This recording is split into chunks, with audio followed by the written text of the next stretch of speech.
Welcome to the Supercar Connection podcast. Find us on social at Supercar Connection, and full episodes drop Mondays on YouTube, Spotify, and Apple Podcasts. Like, comment, subscribe, send us to a fellow car lover. We appreciate all of your support. I'm Gavin, this is my boy Joe, and we're here to talk about cars.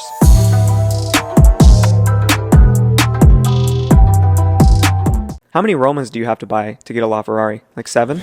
I think maybe more, like 16. I'm not even kidding. Like they're something stupid.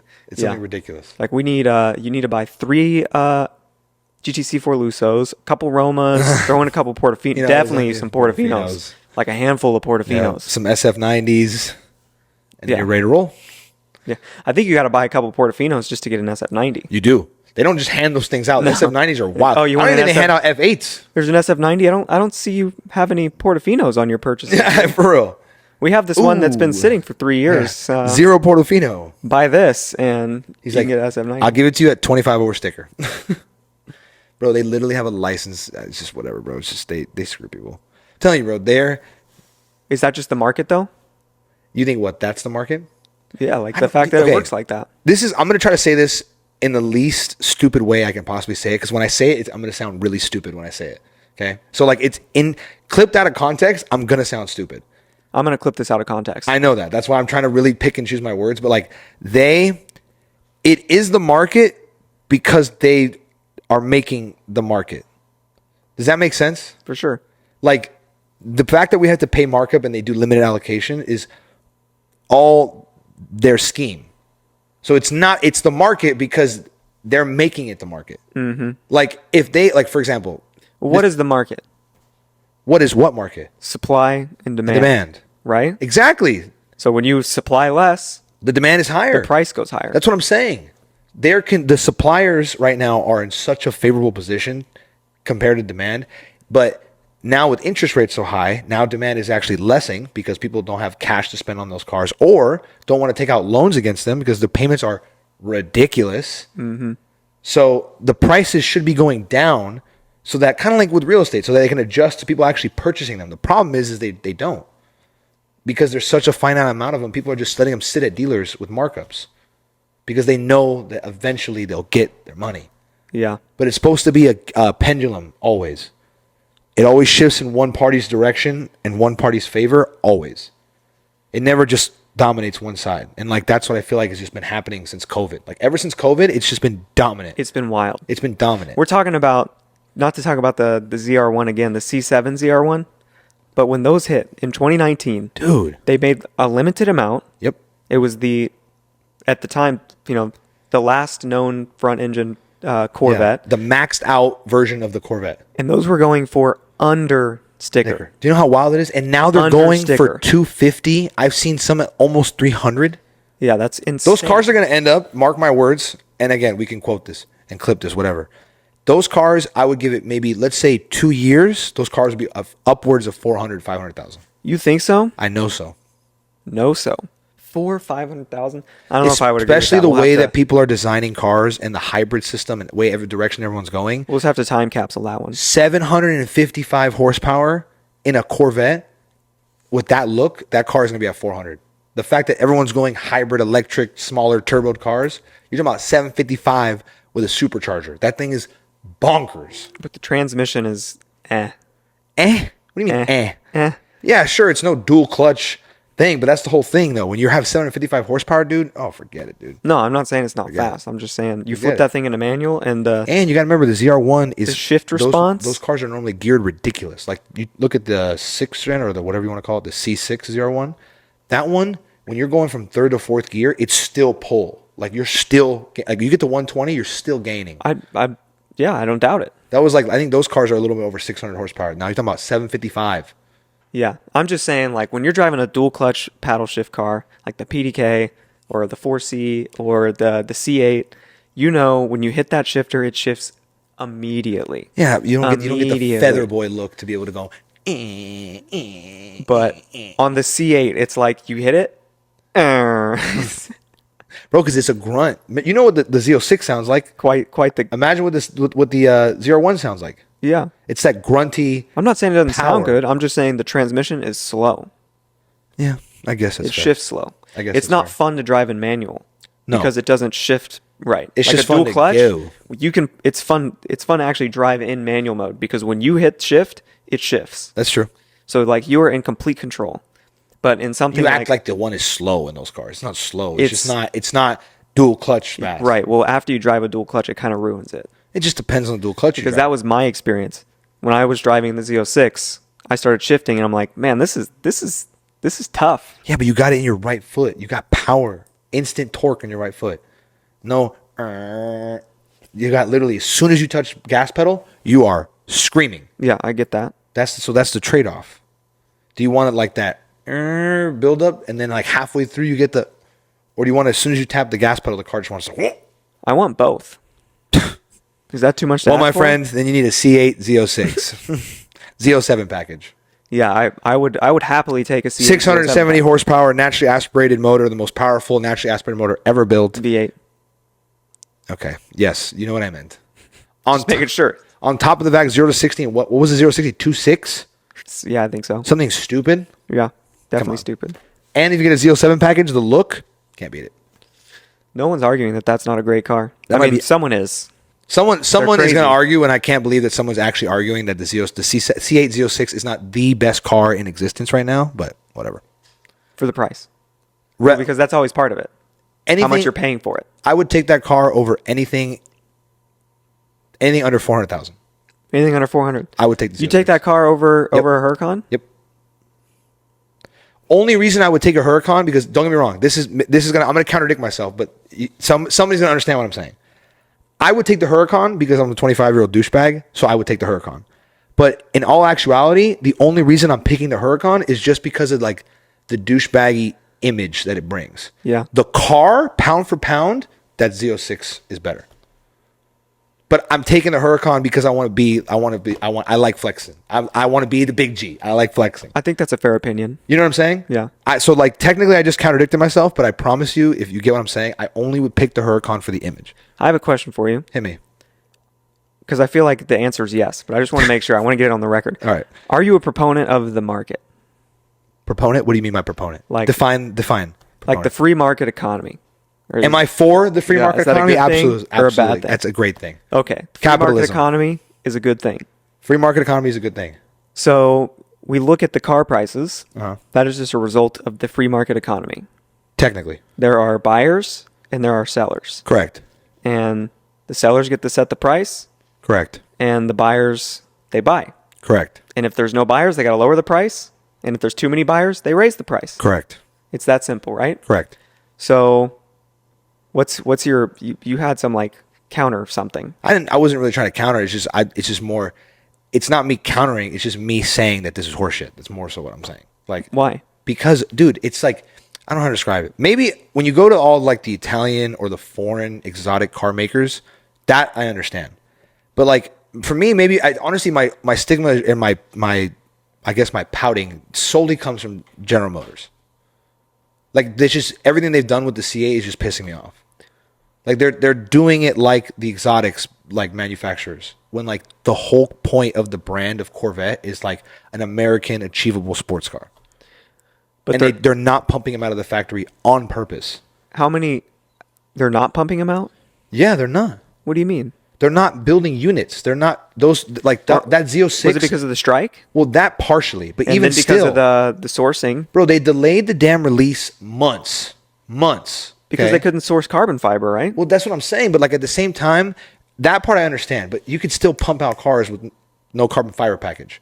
Carbon fiber package is on what? The 2 carbon trim interior options and the Z07 package.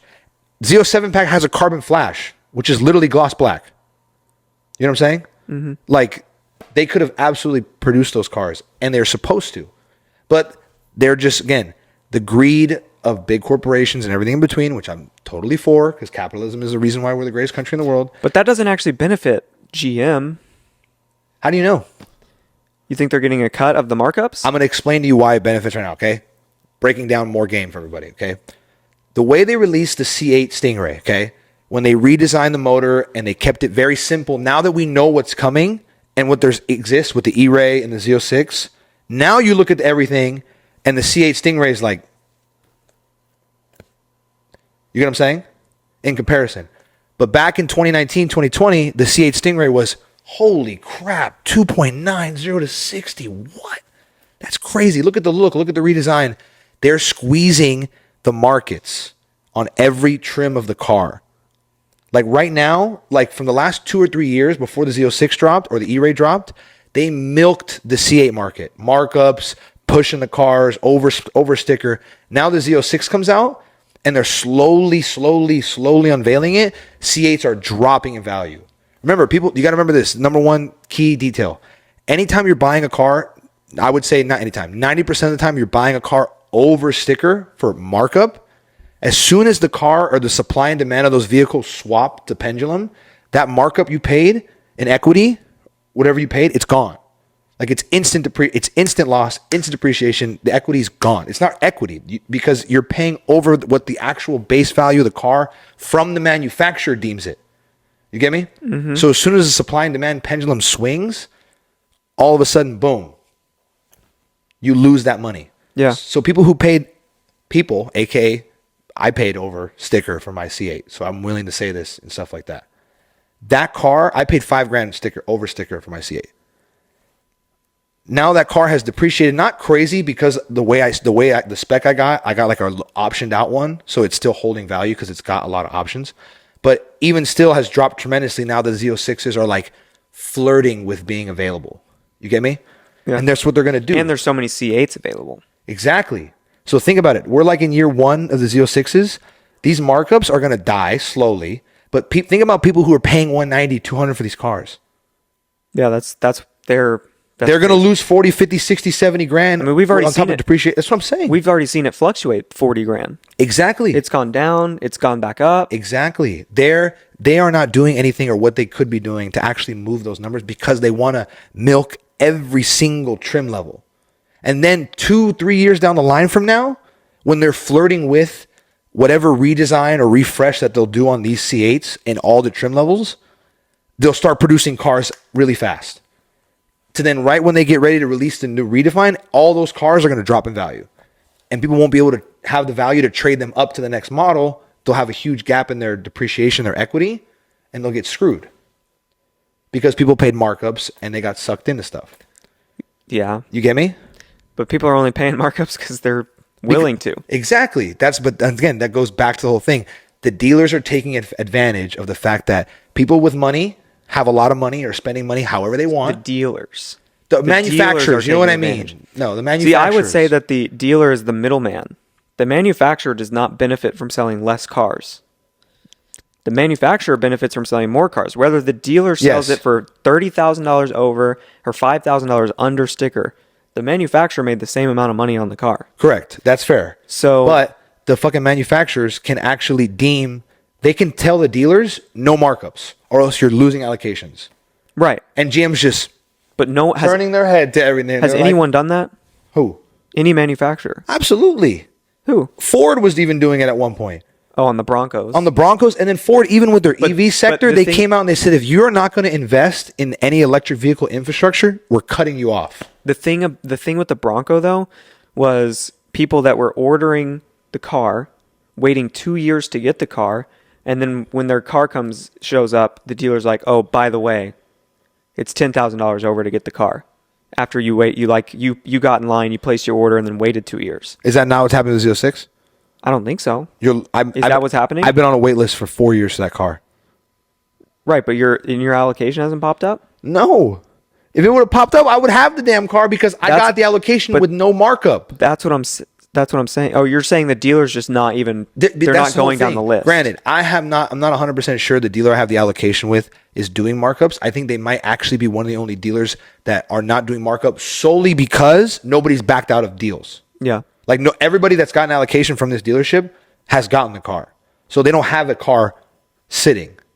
The most I've seen is they have a car in transit where the person who's buying the car has bought it and they're co-signing it back to the market. So how close are you? I'm supposed to be. I was originally 53rd in line when I made the place, and I believe just by tracking and from my understanding, there may be 20 deep. You think that's all they've gotten? That's what I've been following, yeah. Because they post all their deliveries of their Z06s. Really? Yeah, like when they get off the trucks from GM and they What load about them like on the Chevy dealership here? They've like it seems like they've had more than 20. They have, but that's what I'm saying. That's what I'm saying. GM is feathering allocations. So they're not, everybody has a finite amount. Like Houston, Texas dealerships have gotten, I think the largest, or Kentucky has gotten the largest amount of allocations. But some of the dealerships across the country sell more volume than them. Corvette volume. Right. So they're spreading allocations out willy-nilly. Like that dealership that I have the allocation at, they're probably top 5 in national Corvette sales. And they're nowhere near top 5 in Z06 allocations. Because they're just not giving them to them. I don't know what the reasoning is because that's above my pay grade. But all I know is I'm smart enough to know that that's horseshit. And I can smell the horseshit from a mile away. But excuse my language. So outside of just the Corvette, we love getting on the Corvette. Right, that's fine because it's a very fun topic. The rest of the market is the same way. That's fair, but then again, for me, I don't know, because of the rest of the market is the Italian same way. whatever, the exotic feel, because they do the same thing on the smaller or the more basic cars like Mercedes, BMW, and Audi. They do the same thing when you compare them to the other American brands too. Like they're always a little more expensive. I mean, even all the Toyota's parts a little marking more their cars. expensive because they're imports.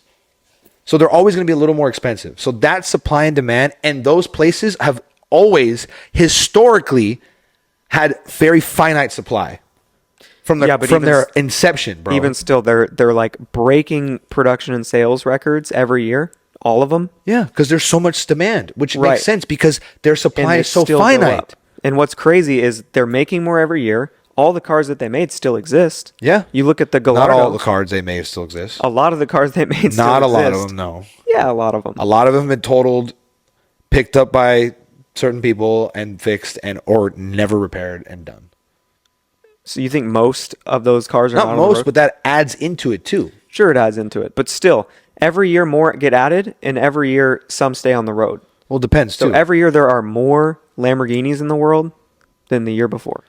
Lamborghinis. More are getting created Lamborghinis. than are getting decommissioned. Lamborghinis. Yeah, but look at it. Look at any of it. McLaren. No, I didn't mean Ferrari. like that. You're talking about Lamborghinis. You're not talking about specs or trims. No, Huracans are finite, becoming finite. Aventadors are becoming finite. because they Bro, don't make even them my anymore. car, my 458 is becoming finite. Very finite. So Yeah. again, that supply and demand shift The is 458 never going to swing back into the demand. The 458 is different though. That car was only made for what, 4 years? 5, I think technically. 5 years? Yeah. That car was made for 5 years before the car market took off. So Correct. production wasn't crazy on those. No. Like, And the last you think about how many naturally aspirated Huracans there motor are? Ferraris There's ever over made. 10,000 Huracans. There's probably over 20,000 Huracans. I wouldn't be surprised. I don't even know if there was 10,000 Gallardos in total. There's more than like double the amount of Huracans. Well, than that's fair Gallardos. because those cars were in with the car and money boom. Bro, in 2020, we saying. pinted 40% of the money that was ever in existence. But that's what so I'm saying. evidently, things are going to go up and people are going to have more money. And all that it is people that already had money just have stupid money now. There's no not a lot of people that were poor and were on the left side of the gap just all of a sudden are just banking. It's everybody who's already on this side grew immensely and disgustingly, and everybody on this side either maybe made it out halfway or even threw even farther back into their whatever you want to call it, misfortune. Yeah. You get me? Yeah. So people are just buying shit nilly-willy. Like they don't even care. But that's what's making the prices go crazy. That's what I'm saying. And that's what's driving up. Is that really supply and demand, traditional supply and demand, or is that just the same type of people with infinite amount of money? And don't get me wrong, I'm talking like if I hate that. That is- I want to be that. I want to be able to be like, yeah, you got a Revelto allocation? Yeah, just sign me up. All the options, check them off. Yes, Go ahead. that's still supply and demand. It is. You know what I mean, though. Like it's not traditional demand is supply and demand is like skyrocketing. multiple people. Demand is skyrocketing, and supply is honestly skyrocketing too, but not as fast as demand. Because they're just milking every time. You're saying milking, but they're making more than ever. That's milking. If they wanted to, you act like they don't have the capacity to, I would say, double or triple production. They don't double or triple production. They go, we're going to up production by 12%. They're not going to double or up triple production by 14%. But they're still making more than ever. That's how it works. That's why they're doing it incrementally. If they do it all at once, all of a sudden they flood the market with supply, it's going to tank. So Right. they do 8 to 12%. No one does that. Exactly. I know that, but you're trying to say You're that trying it's to say, is this traditional supply and demand? And then you just keep No. you I'm not just saying keep that it's not providing traditional more supply and points on why I'm it's more so traditional meant in the supply and aspect demand. of people. More and more people should have access to the car. And it's not. It's a lot of the same people. Like, bro, allocations, people just get allocations. You have to know somebody to get an allocation. You have to have owned the car to get an allocation. Yes. That's not traditional supply and demand. You're talking about supply and demand from A free market standpoint. If I have the money, I should be able to get the car. It's no longer like that. exclusivity is still part of the free market framework. That's fair, which is very fair. And that You're part I just get. saying for whatever they're called, goods that are just necessities. Where it's a like Lamborghini is a necessity. soap is soap. Whatever brand it is, you know what I mean? Right. It's like, Well, no, because brands, soaps. Sure, This is brands like people matter. think water is the same water. I can't mess with those people, man. No, water's not the same water. Thank you. But in general, like the demand for a basic That's item, why we can do this podcast. 20 people can make the same item, and then like they're just competing for. It's a race to the bottom. Correct. That's a certain free market condition. Race to Correct. the bottom. It's an actual economic framework. Correct. But Forget that you're a business major. that's still You're an not econ major, are you not? finance. Finance? I'm also a finance major. Yeah, I kind of wish I did econ. Really? Yeah, econ would. I wish I more did interesting. accounting. I'm so serious. I know why. Why? So you know all the rules. Well, that's exactly. So I know all the rules because 90% of the crap I learned in finance business classes that weren't accounting or numbers is all horse crap. Dude, So, finance was borderline useless. borderline, it was useless. It was Gavin, borderline useless. Gavin, I have a master's degree and I don't use it, and I will never use it. All finance did for me was like it helped me just be a slightly smarter person. That's it, barely. Yeah. All it did was help me flex weird. When people go, "What do you have a degree in?" Finance. Right. That's It's all like- that it did. And I know how certain things work probably better than the average person. Yeah. But am I using that? No. In my life? No. Pretty much no. None of the horse crap knowledge. No. Again, as we continue to scale, you'll see that even more so. Like business, it's nothing like what they teach you. But the point I was trying to make earlier, the last thing before we go to spec check, I gotta get this point out. Go ahead. All these used cars have gone up so much too. Correct. And even like you think about the Corvette, you've made the argument that the Corvette is like the whole point of it was like the affordable car, and now it's going up, everything else. But It's not right, man. It's Huh? What? No, go ahead.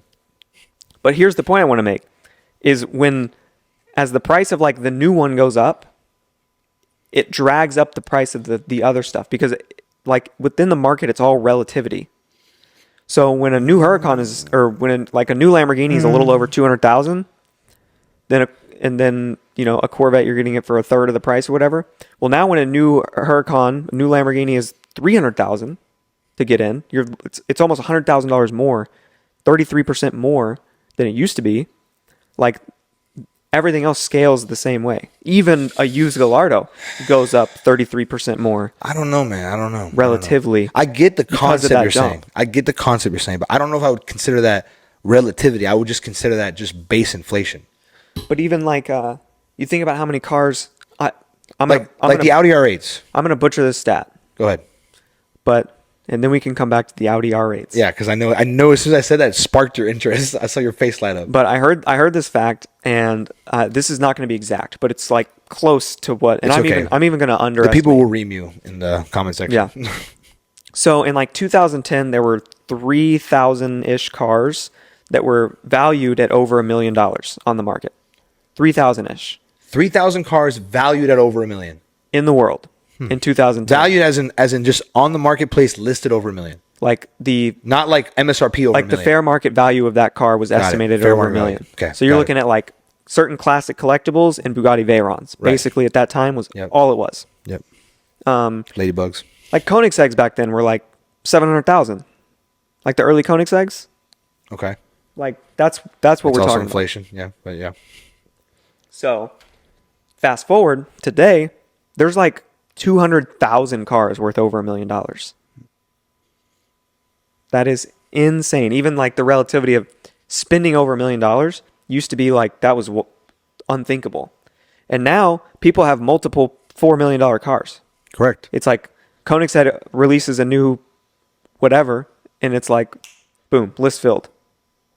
That many people ready to pony up $4 million. That makes sense. It's how it's supposed to be. That's how it's supposed to be. Those companies cater to one type of customer, the ultra wealthy. But I'm just saying that market didn't even exist Right. No, I 15 years ago. I get it. But that's what I'm saying. I'm explaining why this shit even exists. They cater to one type of customer, ultra wealthy. The fact that we're sitting here and we even give our opinions on these cars, they don't care at all. So what is the one group of people from since 2018 to now has benefited tremendously? Well, there's the ultra wealthy. There's two. Yeah, the ultra wealthy have So it's not even a matter of fact of like relatively or scale. It's literally the customer basis of those manufacturers are the only ones that have skyrocketed. So all they have to do is up production, and there's more volume for them to sell because their clients are the ones that are screaming. And then everyone's just willing to spend. The social media age has just ruined it. It's ruined everything. Because people have started to realize that a car is marketing. Everything. A watch is marketing. Having these things and then being able to post them online brings people to your page, and whatever you're selling, you can sell more of it. Exactly. How do you think these course bros scale up their thing? They start posting Lambos. Telling you. It's that simple. Those rented SVJs and those rented Uruses. I mean, it's not that simple because like to package a valuable course that people are going to buy and then people will continue to buy. You have to have substance. You actually make money from. Correct. Especially if you have like a lot of these guys. You have to give something. My biggest takeaway from this whole course era, that crap that we've been on recently, the biggest takeaway is if there's an ongoing community afterwards, or if it's just like a course and that's it. Like if it's a course and that's it, absolute scammer. If there's an ongoing established community, that helps me a little bit more because the ongoing evolution and development of the course and people is consistent. Yeah. Versus he like just sells it and then all of a sudden there's no community, so it's literally meant for a one-time sale. Yeah, it's a one-time purchase. Versus this guy wants you to continue involved, so he has to. Obviously, either a good bullshit or he has to keep going. Obviously, it depends on the price too. Oh yeah, absolutely. Because if you're paying $500, there's not going to be a community. But think about the age we're in. You know how many times I see scrolling through TikTok, I see Hermosi go, "Oh yeah, I would spend $35,000 on training." Absolutely. Yeah. So that mindset, Hermosi's become so popular. He's inflicting the mindset of spending more time into developing your skills, which I 100% agree with. But he does it to the crazy scale, which again, if you're going to make it to the heights he has, you have to be crazy. So again, not taking away from him. But he's changing the everyday person, thus allowing the course bros to be like, my course is $2,000. That's nothing. Are you kidding me? There's courses for $10,000, $15,000, $20,000, $30,000. There are 60. You know what I'm saying? Yeah. So now they're making more because the everyday person is being changed to $2,000 investment in myself is worth it. When in reality, it is. But who is the $2,000 going to?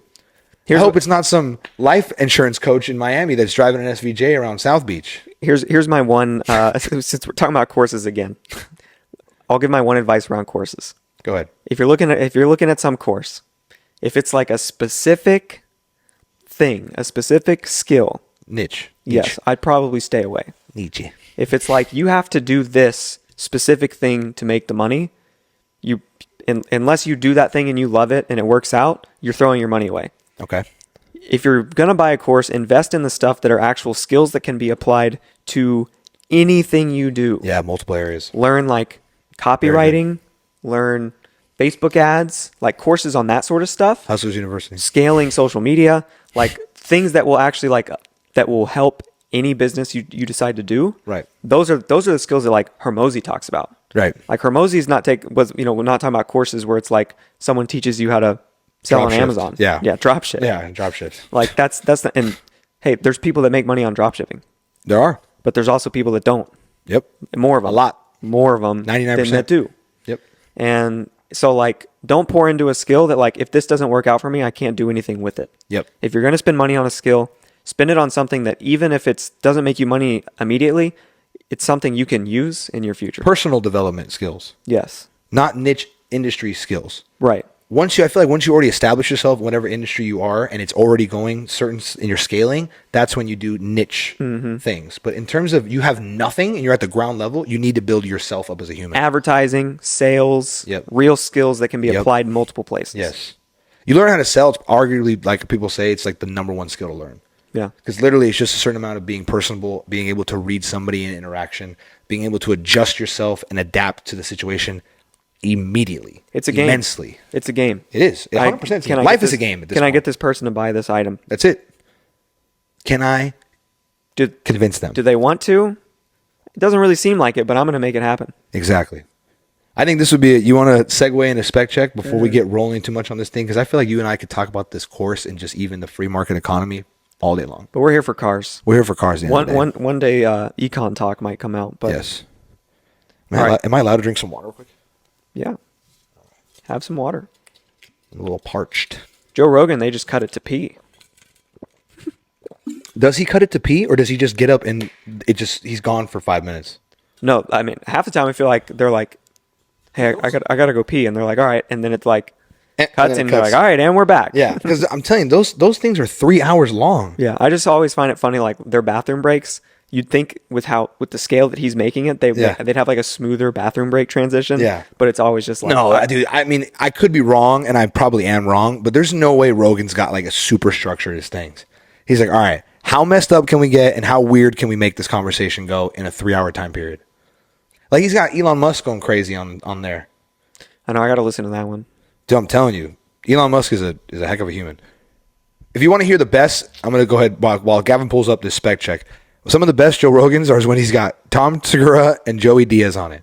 If you want to laugh uncontrollably, watch those. Or tune into our Instagram for our reels. Okay. Only if you want to laugh uncontrollably. So spec check. I was plugging this. Again, if you're watching, great. If you're just listening, you can go to the Instagram at Supercar Connection, and we post these the Sunday before we release the episode on Monday. So if you're listening to this, we have posted the spec check for the week. Yes, sir. Go to the gram, follow, like, comment, subscribe, all the things. Check out the spec check. These are the cars we're talking about. Don't do it while driving, though. Don't do it while driving. Don't do it while driving. Do it when you get to where you're going. Do it when you're at a red light, but like don't hold the phone like over the steering wheel so like, you could see it. Like kind of keep it down where like your still eyes are like where the cop would not think, but you guys know. Or just maybe wait till you get to your destination. No, don't wait. Don't do that. So red lights are fine. First up, we have a Ferrari Daytona SP3 in baby blue. By the way, this was sent in by a viewer. A special request? Shout out Colin. Shout out my boy Colin. For sending our first special request. For sending in the Ferrari Daytona SP3, DMing us and saying, please talk about this car. I love it, and I want to see what you think. Feel free to send us stuff, and you too may be featured on the channel. Yeah. Today we got Colin. Thanks for being our first ever submission. Colin is really a supporter, man. That means so much. Sealed into history as the first submission. He's my dog. How about that? He's my dog. So this baby blue Daytona SP3, what are you thinking? I want to hear your take on it first. So this car, just in general, is just kind of bonkers to me. It's insanity. It really is. It really is. It is. I don't know what I want to see one in person so bad. I want to see like what the depth of the front looks like and the way that it is. You know what it gives to me? And I might be so off with this, but you just kind of tell me if I kind of making sense of what I'm trying to say. It gives me LaFerrari GT vibes. LaFerrari GT. Yeah, I can see what you're saying. Like a Gran Turismo version of a LaFerrari. Like kind of like if you look at the way the mirrors are and the non-bonkered part of the body, like from the fenders maybe to right where the quarters start. Yeah. That reminds me a lot of LaFerrari. Yeah. And then the front end, aka the front bumper and the quarters and the wheelhouse to the rear bumper, that is GT crazy aerodynamics, open grills, that is just insane. But the actual middle concept, maybe even in the interior, is screaming LaFerrari. Yeah. No, I can see that. You see me? Yeah. It reminds me of because of just these lines. And I know it's on the back, not the sides, but it reminds me of like a modern interpretation of the Testarossa. Wow. Testarossa. Yeah. I did not think you were going to go there. Wow. Because the grates down the side of the Testarossa. Yeah, no, absolutely, yeah. Like those horizontal lines. Yeah.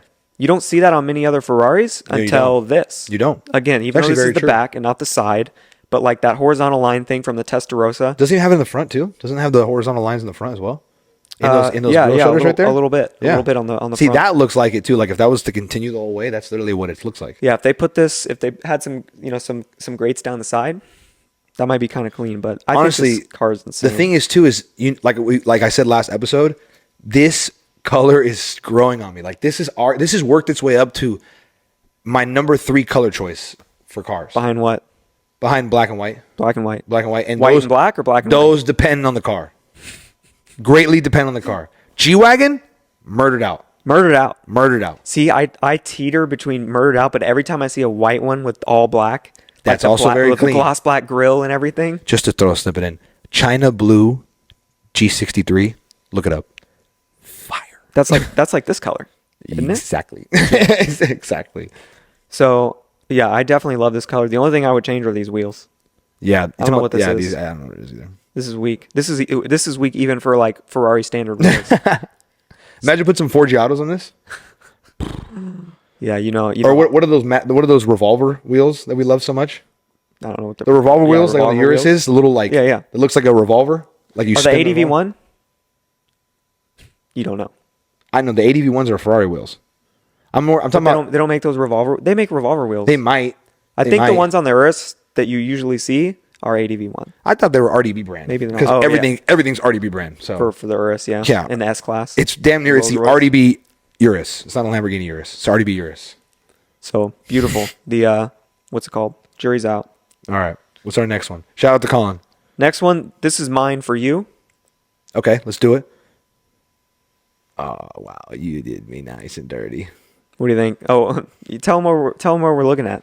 So we're looking at arguably the greatest Lambo out right now, the redesigned and modernized Lamborghini Countach in a nice, what would you call that? Like a light gray S spec. I think that's just because it's dark outside. Then what color is it? It ain't white. This is white. That's not white, Gavin. This is Those white. wheels are literally silver, and that literally is matching the body paint of the car. Chasing down the Countach. You said these wheels are silver? These wheels are painted white. No, they're not. That car is not white, Gavin. This is the Wolf of Wall Street spec. Look at that. That is a white wheel. No, it's not, bro. You're tripping. That is a lighting. That's the sun. It's cloudy. No, it's not, bro. You think that's a silver wheel? I think that's yeah, I do. This is a white Countach with white wheels and a white interior. It's all white. All right, maybe you're right. Maybe It's I'm just literally, tripping. it's just Maybe I'm like tripping. look at the lighting. It's gloomy. The gloomy photos make it look like a smoke gray, I see what you're saying. and that Here. looks like a steel wheel. Look at the iPhone instead of that. Oh yeah, dude, it looks a lot more white. Come on, the resolution is literally smoke green, smoke gray. I'm looking at my phone and I'm Yeah. thinking you're crazy, and then Yeah. I look up at the TV and realize the TV. Now the viewers are gonna look on Instagram and think I'm crazy because it looks white on the phone. Bear with me, please. All right. Regardless, this spec is gorgeous. This car is gorgeous. This is setup. You know I like this car. This is white on white on white. Here's my thing. Now The that you've only seen thing the I iPhone. don't like about it, and if I really have to critique it, which is ridiculous because how it's like can you really critique a car like this, is the fact that it's just a little too bland with all the white on white on white. Like, give me a little bit of But red. you love this car because of Wolf of Wall Street, and this is the Wolf of Wall Street spec. Yeah, but like give me like red calipers and like maybe a gloss black wheel at least. Like modernize the touch a little bit. Like I get the whole Wall Street lure, and I do like the car a lot because of the movie, but But you still have your critiques. I still have my critiques. All right, my Can critiques. I get a wing? Because the Wall Street movie had a wing. Oh, see, and that was my biggest disappointment with the Like, what is Countach, that, dude? Is that they didn't do that. Like a high wing. Yes. Yeah, they should have done a high wing, like a retro style high wing where it's like looks like it's built into the dang body. It's because I think they designed this more off of the earlier Countaches than they Yeah, did the I think late so, one yeah. with the body kit. Yeah, the one that looks like a That looks like it's like a spaceship. Liberty Walk. Yeah, literally. It's like an 80s Liberty Walk. That's what it looks like. It's insane. I love that car. But this is amazing. But I would say the same thing. Like, it doesn't have to be this boring. That's what I'm saying. Just give me a little bit. Yeah. I'm here for it. All right, now this is my spec for you. Would you look at that? Wow. Does it get much better? You only got to go swipe left because the other one's not. Yeah. So no, yeah. This is like blue Alcantara. Wait, no, that's not the interior. No, that's the apparatus. Oh. Yeah, sorry, you got to go that way. There you go. Look at that car, man. Look at that car. This might be the most perfect car. Thank you, Gavin. You're coming to your sense, baby. Look at that, What do you dude. mean coming to my sense? Look at that car, man. Yeah.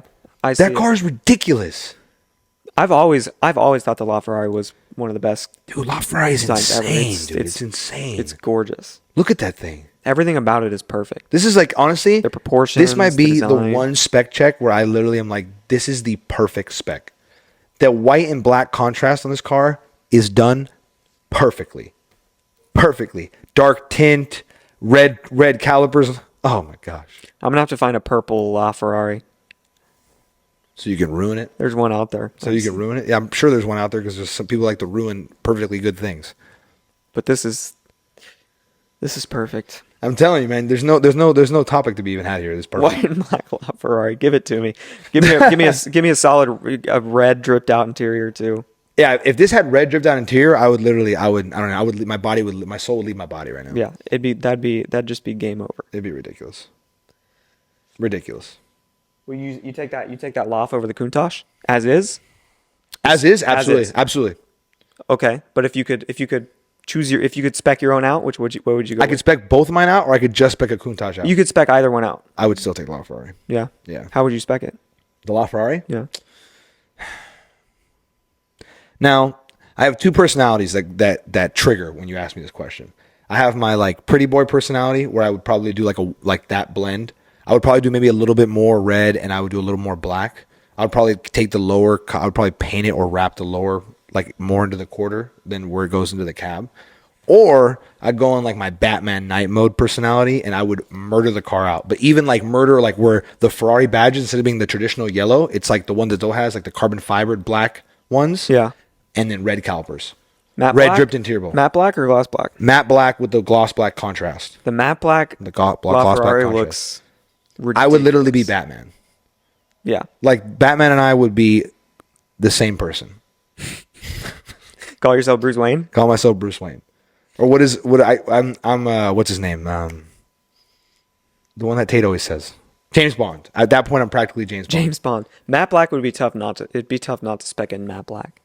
But I've seen a purple one. What would you do if you could do any LaFerrari or any Countach spec? Any LaFerrari, No. But pick one. You could do any pick one? Countach or any LaFerrari. I'd go with LaFerrari Okay. for sure. That makes me feel good. Yeah.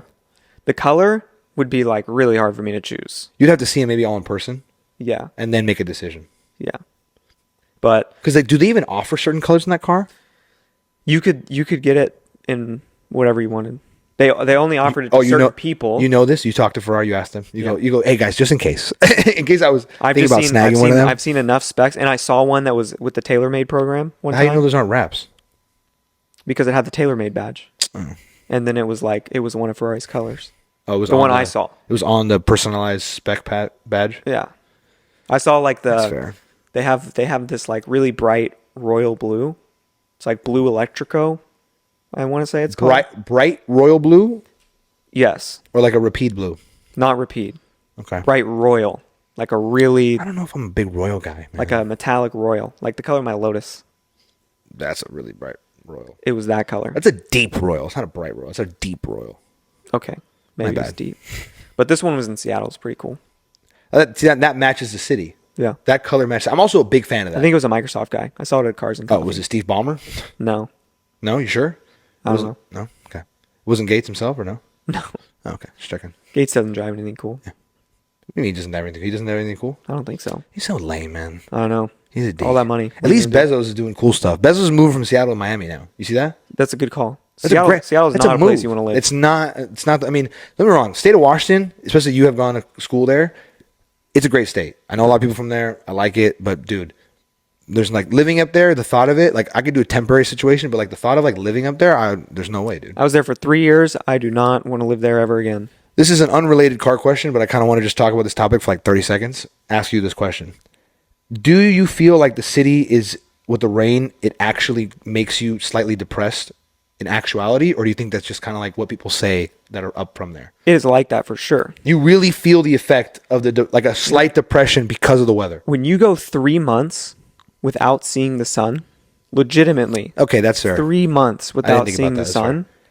Yes. Like, you mean you don't see the that sun sucks. ever? You don't see the sun ever? Literally not once. There's no way. Because there's overcast There's no way. for months How is everyone straight. not pale as hell from up there? They are. They're not that pale. I've seen some tan Washingtonians. What time of the year?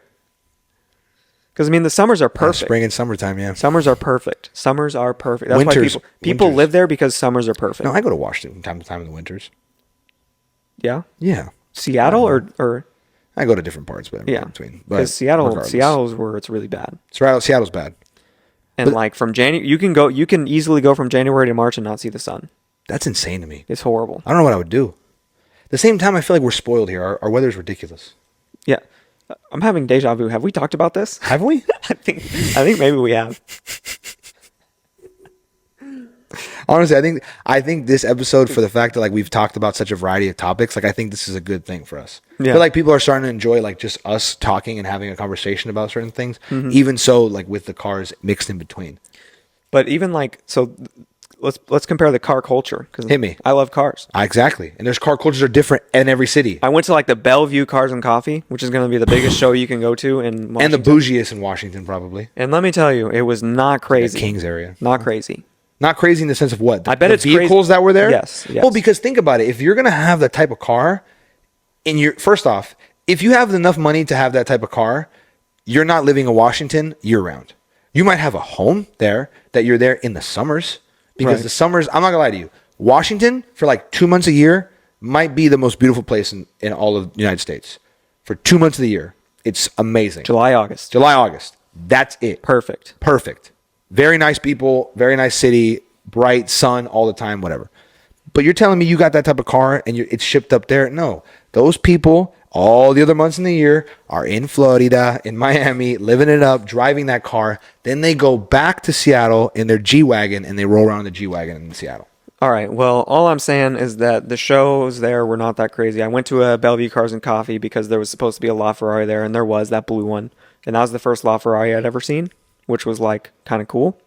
And there was an F12 TDF, which you just recently learned that even existed. Yeah, exactly. What was your crazy? If you had to pick, what was your like craziest favorite car show event you've ever been to in your life? Well, I was kind of about to get to that. Were you? Well, did I just feel the vibe and just suck the topic out of your mouth? You just felt it coming because I was going to compare it to like the first car show I came to here when I went to like the Supercar Sunday or whatever it's called at Lambeau Newport Beach. That was like the first car show I went to when I moved down here. Mm-hmm. And How was that? There was a line of SVs. There was like 10 Aventador SVs at this show. That's actually ridiculous. And what year was this? For context? This was 2017. 2017? Okay. It's pretty crazy. So there's a line of SVs, and I'm like, I haven't even seen an SV before. Right.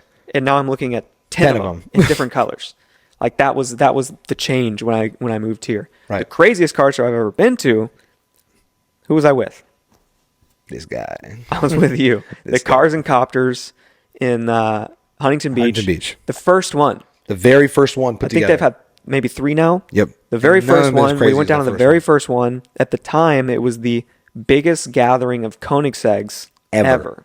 You and I got to meet Christian Koenigsegg. He was there live for the event. I think there were 13 Koenigsegg's. There was something ridiculous. I think including the first Regera in America. The first Regera, the only Regera in the world. Right when it dropped, they literally shipped it to the United States. It had I think somebody was telling me literally had 2 miles on it. Yeah. It hadn't moved at all. They loaded it up and it literally shipped over here and it got loaded off the truck. And then right when it got to that parking lot, they boom and they moved it out. So I think it was called Vader or some crap like that. We have a line of Koenigsegg's. There was 2 Zondas.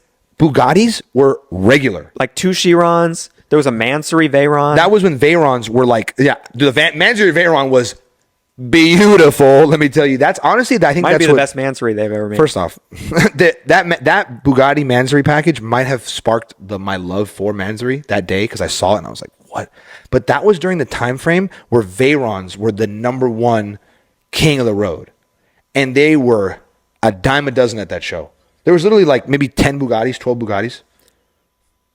Am I tripping or is there not almost? I don't remember that many. Okay, fine. There was 6 Bugattis. But that's a lot of Bugattis. It was a lot of all of it. There was even 3 Paganis together. There was multiple Bugattis, 3 Paganis? multiple Paganis, and not just any Pagani. There was 2 Zondas there. That was the first time I had seen a Zonda in person. Double-digit Koenigsegg's. Do you know how rare that is? Think of how much money was in this parking lot. It was, and the people. It was crazy. The people. Stradman was there. DDE was there. John at Garage Goals was there. Christian Koenigsegg was there. Supercar Blondie was there. I'm sure Alex Choi was there. I'm sure Manny was probably there. Yeah, I didn't see a quadruple white outfit, but I'm sure he was there. That was before he got his Hermes Bugatti. Before he was really taking off. But the sheer volume of cars. And even I went to another supercar, I think they're called Supercar Sunday at Newport Beach. I went to another one there. You're talking about the Newport Beach? You're not talking about the San Clemente no. parking structure? I'm not talking about South OC Cars and Coffee. Okay. I don't even know if they do Supercar Sunday anymore at Lambeau Newport Beach. I don't think they do. This is what they did back in like 17, 18, 19. I would see a lot more of it. This is probably what they did before, up until COVID. And now everyone goes to South OC Cars and Coffee, which is way Huge. too far for me to go. Way too far. Are you kidding me? So anyway, but I went to a second one when there was when the Centenario just came out. You know the Centenario? Yeah. The Centenario? Centenario? I don't know. I'm gonna say Centenario. It's Chia. fun. So there was the carbon one with the blue accents. That was there. That was when the Centenario was like that was like it just came out. It had like destroyed the minds of everybody who thought Lambo couldn't get more aggressive, but it was like, no, we found a way to get more aggressive. And there was a Reventon there. I don't even know what that is. It's like the fighter jet in between the Murcielago and the Aventador. They made 20 Reventons. Yeah.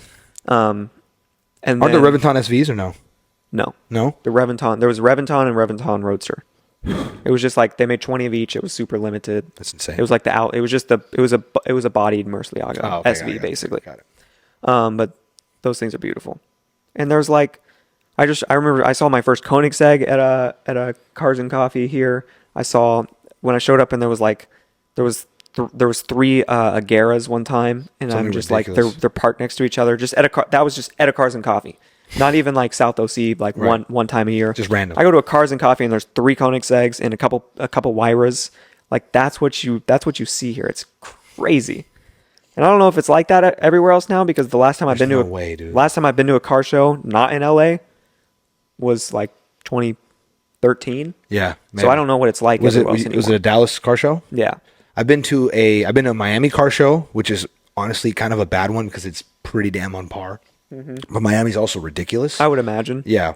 Like you could probably name like 4 cities in the United States where I think it probably be on par with LA.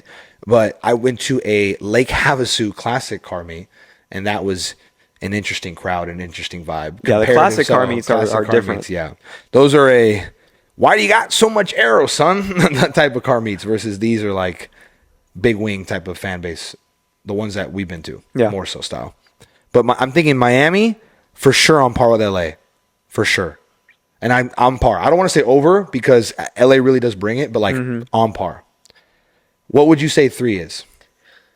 Maybe Chicago. I'm trying to think of where the craziest car communities are at. Maybe honestly, this could be a poll. Scottsdale. Scottsdale, I imagine, has a good scene. I imagine during the springtime when spring training is, and everyone thinks Scottsdale is like the destination for whatever, white girls and cleat chasers, but then they import the cars in there and they go crazy, I imagine. But I think year round, I don't even know what I would say. I don't think New York does not have that much. They probably do have a car scene, but just because of the way that the culture is over there, not a meetups like that. Thinking of just car meet. Honestly, dude, Houston might be top 4. There? It might be top 4. I don't know if I want to say 3, but if you told me Houston was number 4, because Houston does bring, I'm thinking about all the power schools are out there and all the different things. Houston has a crazy car community. Yeah. But is there anywhere else that you're showing up to a Cars and Coffee and there's going to be 4 Koenigseggs? No. Miami and LA. And a couple Paganis. Maybe New York, if there's an organized one, because people would fly in for it and they would make sure the cars get there. But like you're talking about the chances of seeing one on a regular, non-important, every week recurring Sunday, LA, Miami might be the only 2 places, or maybe parts of Florida. Yeah. Like Naples or But now you're really zooming in. I am, exactly. Like, okay, let's say California. Obviously, like LA, OC are 1 and 2. California, Florida. Those are the 2 states where Yeah. you can probably see those cars just on a Sunday casually. Or even seeing stuff on the road. When I posted the SF90 on the story and polled, have you seen one yet? Yeah. Nope. It was 50-50. 50-50? 50-50 people Dudes are lying on had the seen poll. one or haven't seen one on the road. I haven't seen that many. But the question have you ever seen one? That's what I'm saying. But I'm out. I'm out there, man. I drive a lot. I've seen like 5. I've seen maybe like 4. And 3. the first one I saw on the road was it was months ago. Guy in my gym has one. Pretty nice red one. Yeah.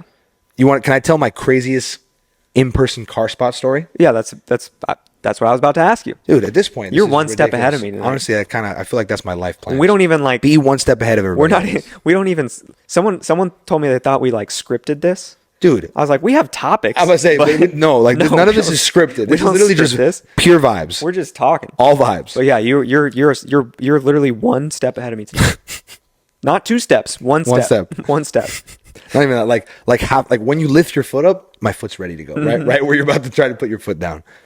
Craziest car spot story for me was, I believe, I remember exactly year, whatever. I know the location. I was in high school, okay, and I had just got done with a UCLA football camp, like one of those like summer camps when I was trying to make it, and I was leaving Westwood. I had gotten lunch at a Persian restaurant called Shamshari, right down in Westwood. Really setting the picture. I gotta here. paint a picture of it. Like you're talking like people who don't understand SoCal or West LA. It's like very like not. Don't think Hollywood like the stars, more so like downtown and like skyscrapers. It's kind of West LA. I had just eaten a skewer of beef. I had just eaten a sultani plate, okay, and I just got out, and I was back in my big days. We got back in the car and we're driving down towards like Beverly Hills, like Rodeo area, just to take because we're already in the area, and I was younger, so I was like, let's go see it type thing. All of a sudden we're at a red light, and I look over and I kind of see my peripheral like a car just pull up, and I think at the time we were driving like a Chevy Suburban, so I was a little bit higher. So at the time I just saw a car pull up, but it was kind of bulky looking, so I didn't even pay attention to it. Then I noticed my grandpa staring at it, so I go, okay, let me look at what it is, and it's a triple white Bugatti, like back when it was Bugatti, no Veyron, no Pure Sport, like it was what is it? There was one Bugatti. What's the base Bugatti? Veyron. No. Before the Veyron. Veyron. I don't think so, man. Maybe I'm tripping. Is it a Veyron? It's Veyron. That's a base. The first Bugatti. Yes, the first. I mean, they made like the one that looks like a damn ladybug. the one. Yes, Veyron. Veyron. Okay. Bugatti Veyron. Triple white Veyron. Back when like they were just starting to come to light. So like seeing one in person was like seeing like a Koenigsegg on the street type shit. Then I'm so distracted by the car. The light's about to turn green because I'm also in my peripheral see like the green turn to yellow on the side light. I finally look at who's driving the car, and it's Floyd Mayweather driving the car. And I don't realize it until the time it's green, and he just zooms off. But we were probably at the light for like 20 seconds. Or I had 20 seconds of noticing it was a Bugatti. But for 15 seconds, all I could think about and look at was the Bugatti. And then I looked, and I saw it was Floyd, and I go, what? And it was, I think at the time it was a drop top, too. So we had the top off. And Bugatti Veyron on the street back then. Who else is going to drive that? It's crazy. That's why I was literally like I can't believe I would have rolled the window down. And I'm like, Floyd, where are we going? What are we doing? That's like I went down to Rodeo back in like 2016 before I moved down here, and we saw one Veyron drive by, and I was like, wow, that's the first Veyron I've seen just on the street. Yeah. And that's kind of cool. And then we walk over, and there's one parked at the hotel, like we're right outside, like on the valet on the street, right at the end of Rodeo. Yeah. And so I'm sitting there looking at that, like taking pictures of it. And as I'm like sitting there taking that, another Veyron pulls up and turns onto Rodeo. And I'm like, I've seen 3 Veyrons. This is before the Chiron came out. In the span of 20 minutes. Yeah. And I was just like, what is this place? What is going on? No wonder you like it here, dude. It got you. It won you from the start. I've got 2 crazy spots this year. This year alone? Not Veyron, but like crazy. Right. Crazy like car this spots. year. Yeah. Let's hear it. 3 craziest car spots this year. Let's hear it. On the road, not a show. Got it. Because shows are cool, but it's like going to out in the wild. This is the safari. This is the wild. Number 1. We'll start low to high. Sherman Oaks. So earlier this year, I'm driving to Malibu, going to the beach, Of course you are. and I see a Carrera GT drive by. Okay. Which is like seeing a Carrera GT doesn't happen all that often, and it gets me excited. It's a beautiful car, and they sound insane. We get to the beach. Conditions are horrible, so we turn around and we literally drive back. Like it was one of those days. It was just a get out of the house kind of day, apparently. That's insane to me. Yeah. Driving back, another Carrera GT, a different one. It wasn't the same Carrera GT. It was a different Carrera GT. I was like, I just saw 2 Carrera GTs out in the wild within the span of an hour. Have you seen one since? Yeah. Oh, that's lame. I was like, God gave you 2, and it's like, don't ask me for none for a couple years now. And then also earlier this year, but yeah, I've seen more. Go ahead. Sorry. That's fine. I made a stupid point. Just go ahead. God blesses me with Carrera GT sightings all the time. Okay. This is why we live here. So earlier this year, I saw the what's it called? The electric Rimac. You've seen those on the road? Yeah, I saw one in Malibu. That is an insane spotting. Just again driving by on PCH. It was. I was just. It's like what? you look at Meg. You're like, what? I was going to the beach. I was not ready to just spot a Rimac Navara just driving down the road today. The problem, this is honestly like, you ever seen those TikTok trend or those trends in general? It's like, what's your yellow flag or what's your red flag or whatever. Our red flags are that I will risk getting into an accident to follow completely a car passing me on the opposite side of the road. Like I'm going 60 this way and I'm finishing that to the last second that I can't see that crazy car. And then last crazy spot this year was a Wyra Roadster. It's on the highway. Where at? The 10 by Santa Monica. Really? Yeah. What was it? What color was it? It was like dark. I want to say it was dark navy carbon fiber. A Wyra Roadster. Yeah, Wyra Roadster. I know. I'm just trying to think because I know like Koenigseggs, they like more so like because there's such a finite amount of them. Each of them kind of has like a name or like like a personality. They're all named. Yeah, they're all named. So I'm like, I forgot. I thought you said Koenigsegg, but no, Wyra Roadster. Yeah, Pagani Wyra Roadster. Yeah, on the road. Yeah, that kind I've seen them at shows, but it's just different. Yeah, it hits different on the road. It hits different. Because then there's just so many questions. Like, who is this? Yeah, where are they going? For real? Why are you out? What made you go? I'm going to take the Wyra out. Yeah, I know. I'm driving on the highway on the Wyra. Like, what occasion is it? I want that to be like me. It's Sunday. Like what? I want to be the guy with the hypercar that just drives it because that's my Sunday. I'm getting in my hypercar. I can afford the $1 million in depreciation. So. Exactly. Any crazy spots this year? This year for me, honestly, not really. Nothing noteworthy? No, to be honest with you, nothing noteworthy to the point where, because I mean, to be honest with you, everything's been more car shows, or maybe to be honest with you, maybe nothing's even that. I feel like my noteworthy scale has been so like terrible. Like I've seen some like a lot of like Aventadors and just like rare cars, and I'm just like, this is regular. Because I see SVJs quite a bit. That's what I'm saying. Like SVJs don't like this, all that stuff. It gets me for like the first 2 seconds, but then I'm like. Right. It's like, oh, sweet, I haven't seen one in 2 months. Yeah, exactly. And I think about it, then I go, it's not mine. Like, it's whatever. Then I'm like, I think about getting one and the whole thing. But I think my last crazy car spot was last time I was in Miami. I was driving through a park called Coral Gables, which is like an old school Spanish style. Like a lot of like older money Cubans live there. And all of a sudden, just making a turn in front of me pulls up like a new body Ford GT, but like with the racing colorway, that like orange and baby blue with like I forgot what Golf. number. The Golf. Yeah, the Golf. Very nice. Like seeing that car in person right next to you, that body, like the way that car is designed. Yeah. Those cars, and I hate look Ford. Amazing. I hate Ford. I don't want to give them credit for anything. But that car is gorgeous. The GT is gorgeous. But it has a V6 in it. What's the craziest thing you've seen at a show this year? To be honest with you, I haven't been to that many shows. The AMG 1 has a V6 in it, and it holds the Nürburgring record. So okay, whatever. That's not a production car. By like 20 seconds. Is that a production car? Technically, by the definition. Okay, Gavin. Okay.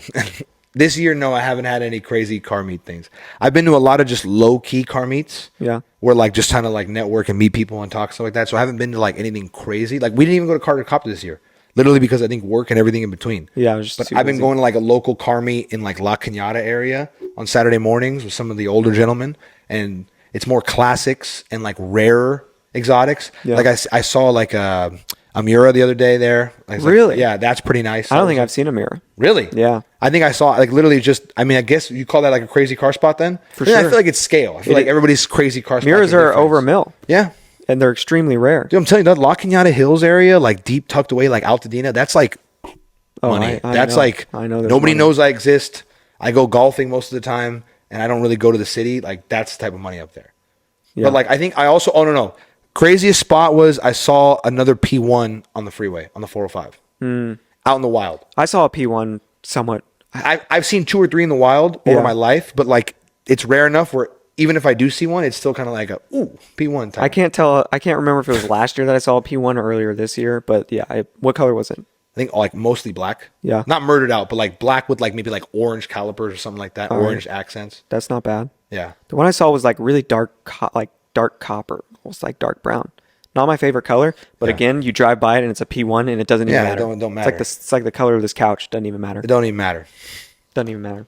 My challenge to anyone listening is to go think about like your recent car spots or even some of your early car spots. Honestly, comment them down below, share your stories. We want to be able to engage with maybe you guys. Even location. Yeah. Let us know where you saw it, what you saw. Crazy like most random spot you saw the most random car. Yeah. Like seeing like I think, or maybe one of the craziest car spots is one of my buddies has a right hand drive like R34 GTR. So like I guess that's pretty wildly like crazy to see on the road. Yeah. Like it wasn't really on the road. Like we were just kind of like in the back street to Glendale type thing. But like I saw one in Malibu on the road one time. and a right hand drive R34 GTR. Yeah. Damn. They're only right-hand drive. That's what I'm saying. And it was blue. My bad. You know, like it was literally specced out exactly Like Fast and Furious. Yeah, Fast. That's and my Furious. buddies. Really? Yep. I wonder if it was him. It might be because how many of those do you think are really here? How long has he had it? Because it was a while ago. 2 years. Okay, it might have been him. Really? So it wasn't like over 2 years ago. I think it was probably. It might have ago? been 2 years ago. 2 years ago. Year and a half, 2 years ago. It might have been him. Maybe so. Yep. That's LA for you. LA is the biggest, smallest city in the entire world. It really is. It's the most like. Go to your local Trader Joe's and you'll see 90 people that you know. It is just like the weirdest. Yeah, it's so weird who we randomly run into, not anywhere near where we should be running into them. Yeah. And who paths cross. Weird like, oh, you know them? Yeah, it's weird. Anyway, that's what you get. I think that's about it for us today. I think it is. I think this is another good one. Baby. Yeah, we ripped through some topics. We did. No and script. I think you guys, honestly, we want more of your guys' feedback. Let us know if you guys like this style where we aren't afraid to maybe diverge a little bit off topic, or do you want us to stick more to the car content? What do you guys think? Comment down below, share your thoughts. That way we can continuously get better at this. Yeah, send in we're in it for the long haul. Send in more spec checks. Shout out Colin. Yeah, shout out Colin for sending the spec checks. For sending the SP3. It doesn't be anything crazy. I will sit here and debate on a Toyota 86 with Gavin. I promise you, we will find things to argue about on a Toyota 86. Toyota or give me like a 86. GR Corolla. Like, give me like something like I can really lean into. Oh, you want to talk about that GR Corolla? Yeah, I want to talk about a GR Corolla. We see give me so I can lean into. See a couple of those on the crest. That's what I'm saying. You want to find a lot of those? Just go to Glendale. There's millions. All right. This is what? Episode 12 Supercar Connection. We're out. Out.